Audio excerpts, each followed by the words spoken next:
Abeeno kansubire mbaddeyo bulungi. Je baliko Lady Maria kansubire oli bulungi. Munnange nze nno mukula kwange nakula na jjajja. Sigamba nti bazadde bange tebaaliyo. Baaliyo era nakati gye bali. Naye bafunamu obutakkaanya nga bo. Mu kufunamu obutakkaanya taata we baayawukana ne maama n'amasoma omukazi omulala, naye eby'omukazi oyo nze tebinkwatako kubanga mulabye na bukulu. Twabeera ne jjajja mu kyalo okumala ebbanga okutuusa Mukama we yamuggya mu bulamu bw'ensi eno. Munaye jjajja bw'afa nali mu senior 3 gwe mulundi gwange oguddamu okulaba ku maama. Nawulira nga bagamba maama waabwe abeera mu kibuga, maama waabwe abeera mu kibuga, naye nze nga siriwa na budde. Era omulundi gwange gwalinga ogusooka okuddamu okulaba maama okuva lwe baayawukana ne taata nga tuli bato, gwali gwe gw'okulumberwa jjajja. Munaye jjajja bw'afa famire yatubeererawo, nze sina kye mboogerako, yatubeererawo. Naye na taata wange omuto nali mufaanana nnyo nga njagala nnyo. Era bambi yampeerera, omusajja oyo yampeerera, n'ensoma ne mala senior 4 nagiyita bulungi. Nali njagala genda kukola busawo naye nga ssente tezimala bulungi, kwe kunsindika ngende nkola obusomesa ekaliro wali eri ku TTC. Before nga sinatuuka awo nina wendeseeyoko. Jjajja bw'afa taata waffe gwe twasigala naye yali mukambwe nnyo ng'ayagala nnyo tufokasinge ku kusoma ku bitabo. Kati twatuuka ekiseera obulamu ne bwekyawa, nze nga nze omu natuuka ekiseera ng'okomawo waka nga tolina muntu n'omu gw'osobola kunyumyako naye, tolina mukwano, tolina munno gw'osobola kweyabiza, kubanga bambi obulamu bwange bwonna nali namanyira jjajja wange nga ye mukwano gwange. Kati ekyo nno kyanviirako okuyiga okunywa omwenge. Lady Maria nze nanywa omwenge. Omwaka gwayo gwonna ogwa senior 3 ne senior 4 anti twabanga mu holiday nagumalanga nnywa mwenge. Holiday yange yonna nga ngimalako, nze gw'olaba nga nfuluma ne ngenda nenkuba ebidongo ne nnyingirawo nga bukya ssaawa nga 11 ez'okumakya ne neebakayo ke neebaseyo katono neezukka ne nkola emirimu, ate wamala ng'okola emirimu nga tolina era birala by'ogenda kuddako kukola. Kati ate taata waffe oyo ye bwe yajjanga n'aleka ng'atuwadde ebikozesebwa n'emmere naki ng'addayo mu tawuni ewa mukazi we wamma, nze ne neewa eddembe byonna by'omanyi mu nsi muno. Ndowooza ekyankozesanga ekyokusinga kunoonya ssanyu kale n'okwebbawo okungi kwe nali nange ewaka. Naye bwe namala okusoma ebyokunywa omwenge ne mbikoowa byo ne bintamira ddala era ne nguvaako. Naye ndowooza n'eby'omwenge ogwo nagyo erabika yali feezi gy'ali myaka. Awo wonna teweerabira, nze maama wange nalinga muwulira nti gy'ali namulabako kale mu lumberwa jjajja naye era tetwaddamu kwogera. Era n'olwaleero nze maama wange si mukwano gwange wadde ne taata wange era naye si mukwano gwange kubanga nze sibamanyi ate era saakula nabo. Ekiseera kyatuuka ne batugamba nti taata waffe ne mukyala we bafuna buno obulwadde era nga bwabayisa bubi. Taata yatuuka n'ekiseera n'avaako ku ddagala, embeera n'ebeera mbi. Kati nalinawo muto wange nga nina okumuyambako, natandika okumuyamba ng'era bw'omanyi nalina akafuluma nga nze mu field naye ng'era embeera teba nnyangu wabula nze nabatisanga obulamu. Muto wange oyo kati avuddemu asomera ku bulamu ogikole gyawe gadumire. Anti bumbuuza nnyo lwaki buli omu abeera gadumire. Nze nzija wano ndyoke ntandika obbannyonnyola nti bannange munnange omuntu ono mutuuze w'Emityana ekyalo Kassanda, mulyoke mutandika okunoonyereza wali abamanyiyeeyo wabeerawo wano buli omu amanyi gundi amanyi gundi okkakkana nga mugudde ku nannyini story. Mundeke bambi akagambo ako nkakozesa ako nno kaluma ttendo nze waffe gyensi naye kannyambako ku protecting identity ez'abantu bonna buli omu kubanga ye waba annyumiza olugero lwe ambuulira ekituufu nti munaye nze waffe yeeno nviira Mityana nviira Ggulu ndiwe Acholi nze ndiwe Teeso naye for their safety oba oli awo ate alijja ng'ava gadumire ye ate ndi mugabako eno ewalala naye nga for now tugendera awo bw'obulira gadumire omanya nti eyo safety ya muntu nannyini lugero luno. Nabatisanga obulamu neefuna omusajja ono neefuna oli neefuna ono ng'era bwebimanyi by'abaana abawala era nasobola okubeerawo. Naye abasajja bano be nafuna nga baali bafumbo ate nga nze nalina bias ku kigambo musajja mufumbo okukola naye commitment. Olw'okuba mu famire yaffe ekyajja kyogerwa nti omukazi oyo w'okubiri taata gwe yafuna alinga eyajja n'erisiraani ate ng'era yamusiga n'obulwadde. Nafuna bias ku kigambo basajja bafumbo era taata yassiraana okuba yatandika okubeera n'omukazi oyo teyaddamu kutereera obulamu bwe n'olwaleero tebuddangamu kubeera kyekimu. Ssente zonna zaggwawo, buli kimu kye yali yeekoledde kyamuggwako n'asigala nga talina kyayina wa mukyalo oyo. Era muli munda mu nze nakyeteekamu nti ne bwe kiri baki sigenda kuzaala mu musajja mufumbo, sigenda kufuna lubuto mu musajja mufumbo, sigenda kuganza musajja mufumbo lwakuba nali mbaagalako naye nga sibaganza. Nabeerawo 2017 nenkolaakola bye nakolaakola 2018 mu 2019 nenfuna omusajja. Mu kumusisinkana namusisinkana ku ddwaliro ly'essomero lye nali nsomesaako.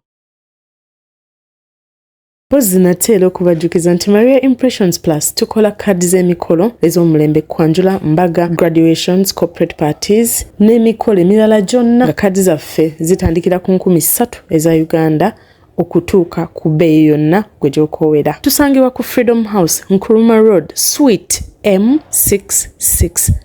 ako nga ye musawo w'okweryo essomero era nali mulwadde kyava nzijako musayi nankebera nga sina bulwadde buno wa HIV naye nga just nalina mu obugonvu ng'omuntu. Kati waliwo mukwano gwange ate eyali amanyi omuvubuka oyo ovubuka nga atandika muteeka ku pressure nga omuwala oyo mumpangire munange mukulemerako natuula ne munyonyola nze ebyenjagala ne byennoonya era namubuulirizaako nnyo nentuuka ekisa nefuna amazima nti yali talina mukyala ng'era talina mwana. Kati muli natuuza omutima gwange ne ngugamba ekyamakulu ekyokukola kukakana relaxing. Ebiseera ebyo nalina ne dokita gwe nali ndeetinga nga ndabirira nga mpa buli kimu naye nga nali kimanyi nti simulinaamu future ngenda mwagalako bwagazi mulekaawo. Nasalawo byonna ebyo bye nali nkola mbiteeka ebbali ntandike future n'ono omuntu omupya yali azze yes bali baalina emmotoka nga ye talina naye ate yali alina omulimu ate era ng'alina ne career eri promising nga muli nina essuubi nti tujja kubaako ate bye tukola eby'amaanyi mu bulamu bw'ensi eno nga bwe tuzimba future yaffe. Yali ansingako ku myaka ovu kiki ekintu era kye nali njagala naye njagala mbeere n'omuntu gwesobola okuwa ekitiibwa ate ng'era naamwagala naye anjagale nga bwe mwagala. Ekyewuunyisa ono omusajja ye yali talina nnyo naye ng'ate mugabi agaba okusinga oli yalina ssente nnyingi ng'oba oli awo nga kuteereddeko 2 oba 10 oba 3 ku ssimu wabanga oli awo ng'alina gy'ava akagoye akalungi nga kalabye akaleese kagatta akalungi takalekaayo. Enviiri yasookozesa banagamba munange ono genda ddi mu saloon ku ssente ze kale bambi namwagala ne mwagalira ddala. Lady Mary eno mu busomesa bw'wakwatanga akasente ko n'ogenda n'ogula kasikaati ko akalungi k'oguze n'oteekako ne butopu bw'osuddeko ng'onyuma ate nze omubiri gwange gunyumira engoye buli lugoye olutulako lunyuma naye ndowooza ye yajja nga si faani wa ngoye ezo nkadde alabika yali muntu wakwagala ngoye empya era yatwala obuvunaanyizibwa yagula engoye dresses empya buli lugoye olulungi ndoza yagalanga nnyo ebintu ebiri ku mulembe era ekiseera kyatuuka nagenda okulaba wardrobe yange ng'egenze ekyukira ddala twabeerawo okumala ebbanga era mu bbanga lye twabeerawo yatuuka ekiseera nagamba munaye mukwano manyi nafunye scholarship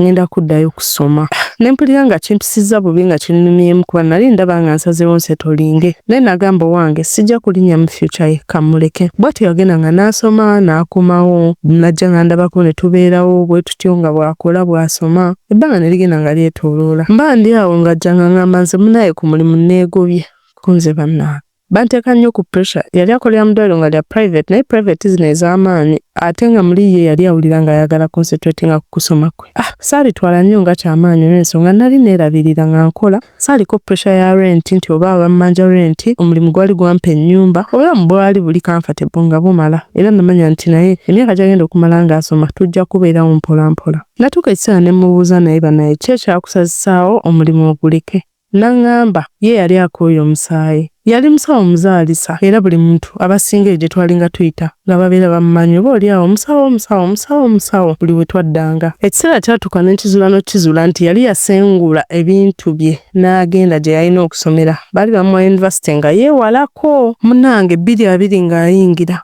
kati lockdown yamukwata yali azze kundaba Museveni n'alangirira nti teriyo ntambula kuddamu era twatandika kubeera ffenna twabeerawo ffenna okumala ebbanga covid yenna namumala ndi naye era covid abanga atandikiriza bw'ati okuggwamu yaddamu naddala n'atandika okusoma atandika okubeera nga abulaabula takyalabika awo n'ebiseera by'okulonda bye byajjira ne tugenda mu kulonda nze nalondesa kati eyo gye nali mu kulondesa gye nasanga omwana yanteekamu ekyozo n'aŋŋamba naye lwaki togenda ebweru n'otetenkanya namutuuza wansi jjukira nti yali takyakola ng'eseera tezikyajja ssente entono ne mubuuza olaba otya bwe ngenda ebweru n'enjiya ate nga nange zange jjukira nti obusente bw'abasomesa nga obumanyi bampanga emitwalo 4 ate covid yali akubye nnyo amasomero kati nga ne bw'oba obanja tosobola bateeka ku pressure lw'ensonga naffe walabanga nti ssente zennyini tezaalingawo nga mukama bw'akuyamba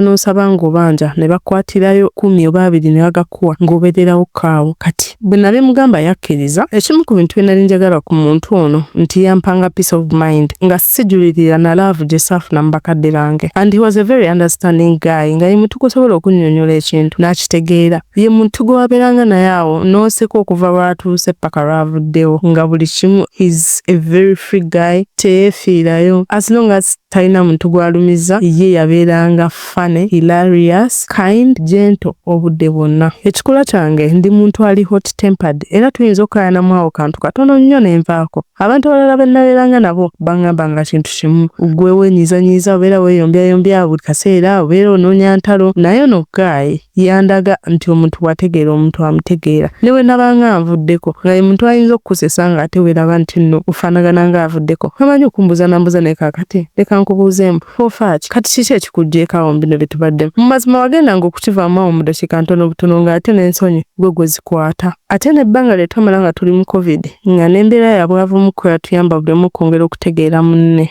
Twatuuka ekiseera ne twetegerera ddala. Teyaŋŋambako at any point nti oba omanyi genda ewammwe nange kangende ewaffe, buli omu atobe nedda. Yabeerawo ne tukkiriziganya ne tutoba ffenna mu mbeera. Tweyigako bingi ate buli omu nayongera okwagala munne. Ate ne lockdown bwe yaggwa omuntu ono yafuba okulaba nga keepinga communication newankubadde yali azze eri gye yali asomera communicatinganga nange nnyo nga bw'okiwulira. Nga kubira video calls, audio calls. Ne bwe wamugamba nga bugambi nti munnange naye omanyi mpulira neewulira bubi ndi mulwadde. Ng'asobola okutambula n'ava eggulu eyo gye yali asomera. N'ajja paka e Kampala oba oli awo mu kiro tototo ng'akunkuna. Nti munnange nti wagambye teweewulira bulungi. N'ajja n'asooka n'akuweerako awo ennaku 2-3 n'alyoka addayo ate. Kale gambi nali nfunye mukwano gwange ate era mukwano gwange owa ddala. Kati naye bwe twali tuteesa ku bintu ebyo eby'okugenda ebweru yakkiriza. Mu kukkiriza n'aŋŋamba sigenda kukwatanga ssente zo, njagala ssente zo ofune omuntu owammwe azimanaginge ku nze kale. Lwakuba yalinangamu negativity egamba nti abaana abawala abasinga bwe bagenda mu nsi z'ebweru okukola bakyuka. Yannemerako nnyo nga ŋŋamba ebintu by'okugenda ebweru oluusi kale byagala nga omuntu wazaalako. Ne mugamba nedda. Leka ngende nkole bwe nnaakoma nfune ka business kange. Naye n'okubeera nga ffenna tulinda musaala nakyo tekinyuma. At least nze omu bwe nnaabanga nina ka business kange gwe ne tulinda omusaala gwo obulamu tujja butambuza mpola mpola. Ate ekintu ekyokubiri nze ne ku ssomero we nnalinga nsomesa baali tebakkirizaawo baana nga ne bw'oba n'omwana wo nga mwezi gumu tebamwagala ku ssomero olina muleka eyo. Kati kye kintu kyannumanga nga muli mpulira njagala bwe nfuna omulimu ogwange ne nkola ka bizinesi akange ntandika okwekozesa. Bwanzikiriza okutambula nava Uganda ne nzija eno nga naye twali tubaze nti mweyo time nze contract yange enaagenda okuggwako nga ate ye yamala dda okusoma emyezi nga 6 emabega of which wayinza okubeerawo gaapu wanoonyeza akalimu oba wafunira akalimu ak'okukola ekintu bwe kityo. Ate nga sijja balimba ono si ekika ky'omuntu gwe nabeerako naye ne lukya n'olunaku n'olumu nti oba mukutte message oba naki kuba twalina transparency. Bambi bwe yandaga okwagala nange namweyabiza era buli musajja yena gwe nalina namusazaamu ne mwesonyiwa ne ntandika obulamu obuli fresh. Yayinanga pini zange nga nange nina pini ze nga ku ffenna tewali alina buzibu kubeera mu ssimu ya munne nga bw'ayagala. Era teruliwo olunaku lwonna lwe lwakya ne ŋŋamba nti nina ekizibu kyonna kye ndabye mu ssimu y'omwami oyo nedda. Munnange obulamu nga tubutambuza nga tubutambuliza ddala ng'amaliriza okusoma. Bw'amaliriza okusoma nga mbuuza munnaye ogenda kukomawo nga mugamba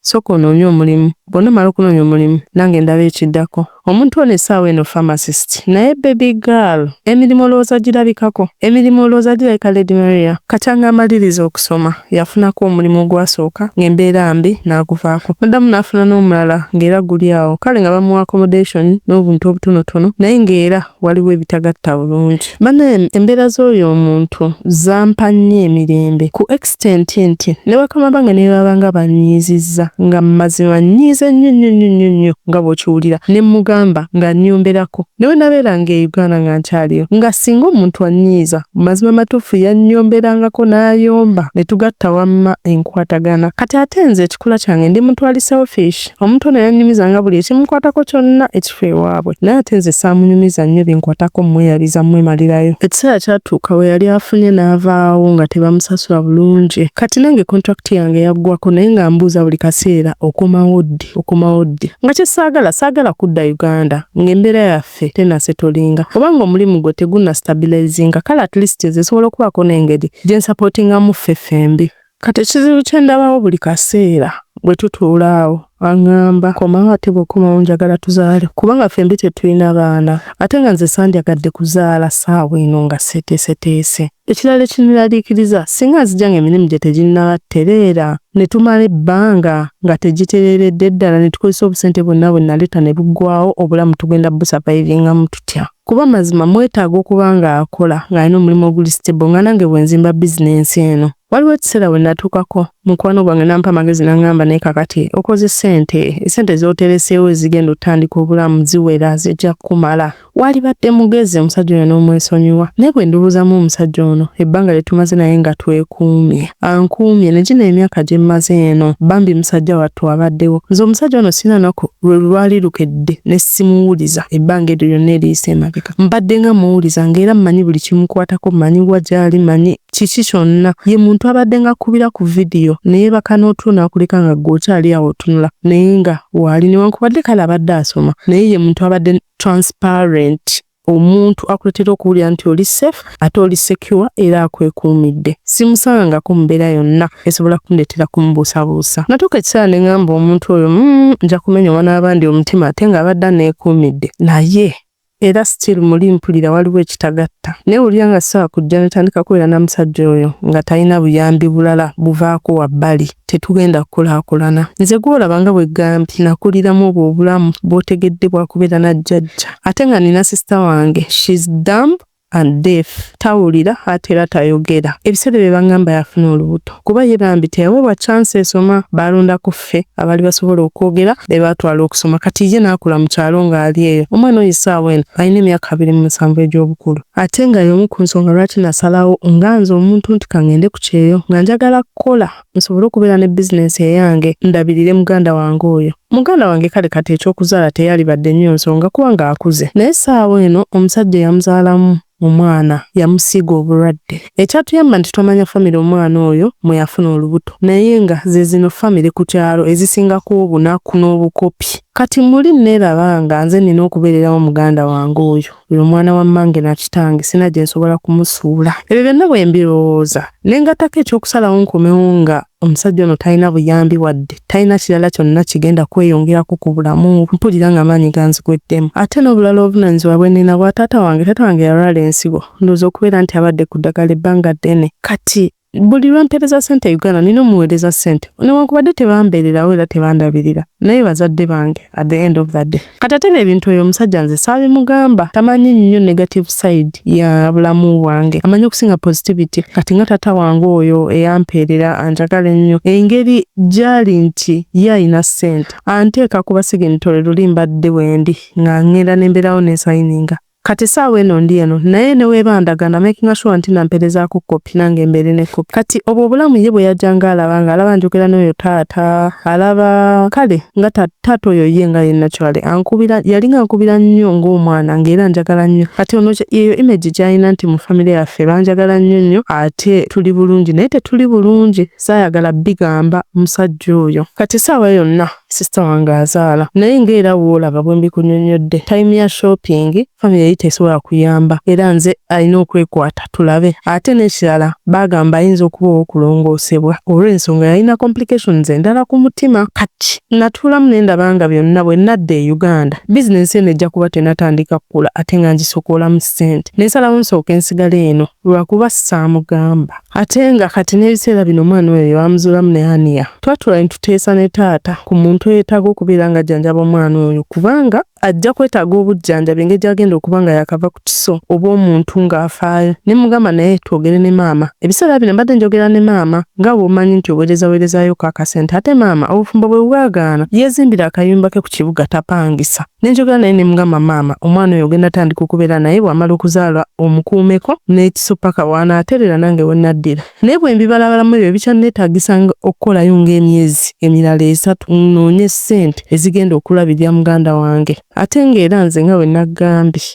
nina ekyo ekizibu ky'okubeera selfish kati buli lwe ndowoozamu okunnyonnyola omwami ono gwe nnina ebintu ebyo byonna ebya muganda wange bigenda maaso naki nga naye embeera weeri emusumbuwa talina bulungi ssente taagambe nti naagenda contributing abeeko kyakuyambayo nendaba nga sirina nsonga lwaki nnyonnyola omuntu atuuka okuwulira nti gwe by'omugamba olinga mutadde ku pressure y'okuwa ssente oluusi ne woba oyagala just muntu wakuwuliriza kati twatuuka ekiseera embeera y'okuba nti yali anoonyeza emirimu nga gimusumbuye natandika okubeera reluctant and distant n'atandika okubula n'atakommunicatinga ebiseera ebimu oba oli anakuweereza message n'agamba gye ndi bino ebintu byansukkako kati saawa eno ndi depressed oluusi essimu n'aziggyako n'aba ku WhatsApp n'amala ebbanga nga tolina nawe ogenda mufunira emabega kawa alina akabanga ke yamala ng'abuze ng'abuliridde ddala mu kubuulira ddala ne ntuuka ekiseera ne ngamba naye omuntu ono tafuna obuzibu ne mbaako omuntu gwe naweereza engamba e Uganda ne mugamba nkubirira omuntu ono essimu yebako eri omuŋŋambire ankubireko n'amukubira bw'amukubira n'amukwata n'amugamba aŋŋambe nti yalibadde ankubira naye ensonga lwaki tankubira talina smartphone ennaku zino akwata mapeesa ne mugamba teeko airtime kole roaming era kye yakoze nabadde ndi awo nga nkubira bwe yankubidde n'agamba munnange nze ebiseera bino manyi ekyantuukako nti emirimu gyabula jjukira pharmacist emirimu gyabula n'ensalawo kati nkolera eno ku bboda ya Congo ne Uganda ndiringira mmaleewa ebyobusawo nasooka ne mbyesonyiwamu nawulidde nga n'okuwuzibwako kyempeddeko oba maleewa oba yayagadde kugamba magendo kubanga ennyonyola gy'annyonnyolamu ekika ky'omulimu agamba nti beeba n'abantu abakukusa ebintu ebimu ebitakkirizibwa mu nsi ndala ne babitwala mu nsi gye batakkirizaamu okugeza kati ng'okujja ebizigo bya Carolite e Congo okubireeta wano e Uganda abamu babikukusanga magendo ne batalisasulira musolo amagendo be bantu abakukusa ebintu okubijja mu nsi mu bingiza mu nsi endala nga tebasasudde musolo ndowooza yagambye magendo kubanga agamba yabuliriza ku kigambo maleewa ne bamugamba nti kintu kibi nnyo era kiyinza okuleetera omuntu okusibibwa singa akwatibwa ng'alinako ebintu byakukusa okujja mu nsi emu okuteeka mu nsi endala nze mmanyi amaleewa bagalya buli ganva Lady Mary yaffe nno boolaba twali tukoze pulaani ng'okusinziira mu kitundu gye yali abeera tunuddemu ng'akoze survey n'alaba nga buno gamba bizinensi eno ebulamu era bwe tunaagitandika ejja tukolera bulungi kati nga mu programu yange sirinamu pulaani eva eno nti ngende ewaka nalina pulaani yakuva eno kubalabako ab'ewaka then ntandika obulamu obwange obulala eri n'omwana omuwala akuza okubeera ng'okyali awo ku myaka gyange ewammwe nakyo tekijja kati saawa eno ntuuse okumalako contract yange sirina address simanyi wa ngenda tandikira simanyi wa wakulaga bwe ngamba nti nno mukyawe ngenda kuba ntuukiriza kye yayogera nti abaana abawala bwe mugende bweru ne mukola ku ssente mukyukira ddala ne mufuuka abantu abazibu bwe kitaba ekyo time eyo yonna gye mwonoonedde egenda kuba efudde busa naye ng'ate simanyi nange kyakuzaako okukola yaŋŋamba ali ku booda y'e Congo ne Uganda jjukira nali namusuubiza nti ngenda kumalayo emyaka 2 gyokka naye emyaka 2 giba giweddeko bwe giti famire yange neefuna ebizibu ate nga sirina ssuubi ligenda kukwata kasente kange kali ku akawunti nti nkaddeyo ate kamala ebizibu byawaka nga nina compromise nga neeyongereyo okukola ntwala ebbanga kati bbanga lyetwolodde nze taata wange oyo bambi amanagingidde sente zange bulungi nnyo tewali lunaku lwesobola kugamba nti waliwo n'ekikumi ekimiisinga ate era n'ekirala kyoba teweerabira gaayo oyo nze simusasanyirizaako sente zange okuggyako mpozzi olunaku lumu lwe yalina okurenewinga license ye ey'obusawo ng'eweddeko ate we yagenda ndowooza gy'alina renewingira agenda otuukayo nga amaze ebbanga nga tarenewinga ne bamugamba alina okusasula fine kati fine eyo gye yalina okusasula n'ansaba muwole $50 era buli abadde ng'agira n'agamba omanyi bwe nafuna ssente nja kuddiza ssente zo teyansabaako ssente za kintu kirala kyonna ebbanga limaze n'okukyeya Lady Mary yanzize wano ompe ku magezi kubanga ndi stuck nze ng'era weggambye alina by'ayitamu nange nina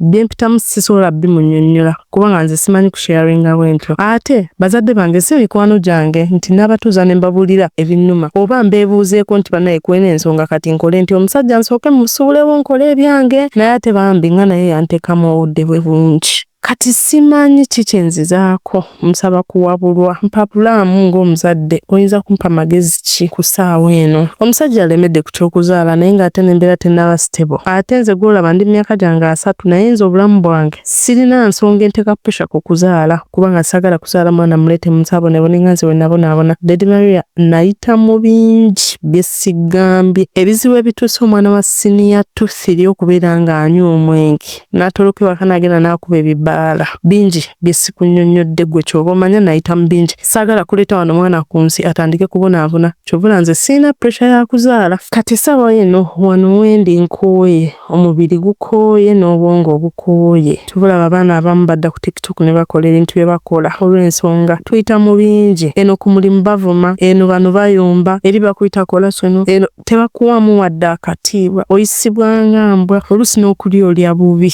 kati wembirowozaamu ebyo mpulira nga nkoye njagala kukomawo naye bwe nkomawo nkole ntya. Lady Maria oba olina omutenda gw'omanyi ng'anoonya pharmacist oba omusawo yenna akola ku ebyo bya nursing and midwife kubanga yali abikola bulungi nabyo osobola okunkonekitinga naye nga neetaaga omuntu ono okubeera naye nga naye akola nze golaba ndi wa bizibu nga bwe nkugambye nze ku maama wange nze omu bw'aba n'obwetaavu obw'amaanyi ku taata wange nze omu muganda wange wuuyo naye nkunyonyodde ebizibu by'ayitamu ate nga nange personally ng'omuntu nina okubaako we neeteeka mu bulamu nsobole okuva mu mbeera eri gye nakuliramu kati ndi staaka nsobeddwa simanyi mazima matuufu kikyakukola kanninde kyononziramu oba n'abawuliriza abo kye bananziramu nsaba kumpa ku magezi naye amazima matuufu nsobeddwa. N'olwekyo downloadinga right now app essaawa eno nsigadde ndi Lady Maria your voice maestro mbaagala nnyo mubeere bulungi bye.